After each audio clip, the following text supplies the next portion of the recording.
My name is Jim Turner. I'm the author of Mastering the Art of Teaching, a Principle-Based Approach. I'm doing a series of YouTube reports related to the book.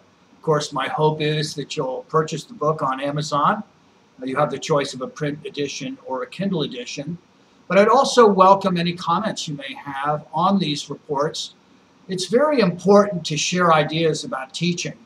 I never try to impose my point of view or try to suggest that the principles that I include in my book are the only principles one should follow. And I think it's a great value to every teacher to share ideas, share what works. I think one subject that relates to every teacher, certainly the teacher who chooses teaching as a profession, is teacher burnout. Teacher burnout as a profession is certainly not confined to, but certainly found very strongly in nursing, social work, teachers. There are no real boundaries or real dimensions to the work. You could work 7 days a week. You could be grading papers 5 hours a night.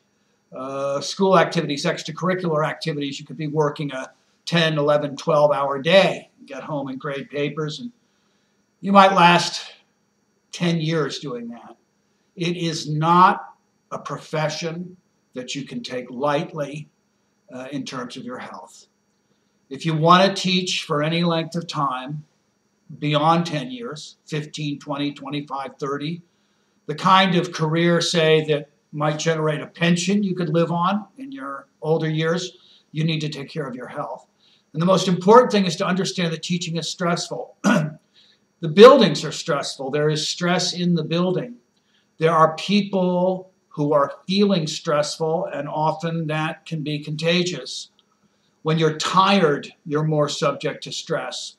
When your students are in some type of crisis, maybe they're lacking some basic needs or there's trouble at home, that can cause you stress. Becoming too involved with your students' lives can cause you stress. Working hard, working too hard and not getting enough rest. I think that's probably true for almost every teacher. So what are the solutions? Well, some seem obvious: getting a good night's sleep, getting some exercise, good nutrition, certainly being aware of your involvement in the school and trying to balance your activity. You don't want to be at the school 12 and 14 hours a day, certainly not frequently.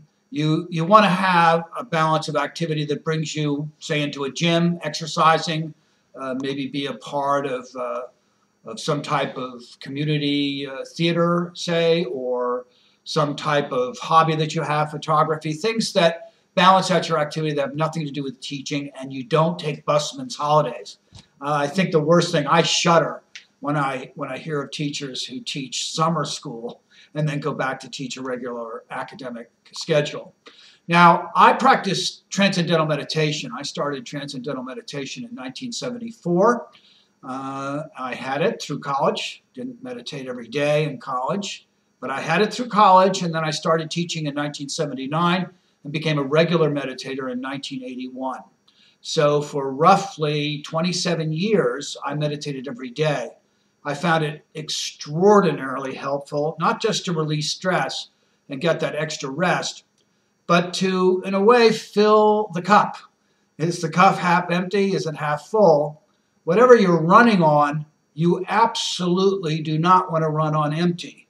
And I never felt that way when I was meditating, when I was resting properly and meditating. I always felt I had some energy left after school to do whatever I was doing, go out with friends and so forth.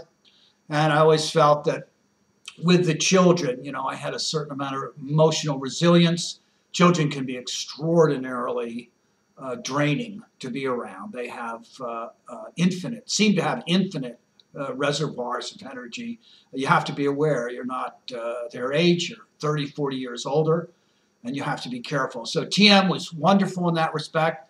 I'd even go on extended courses of TM practice for deeper rest. And I'm recommending TM, but I understand people have different approaches. Certainly yoga can help. Whatever it is, use it and recognize that for the long haul, you want to be very focused on proper rest, health, and nutrition over the course of your teaching career.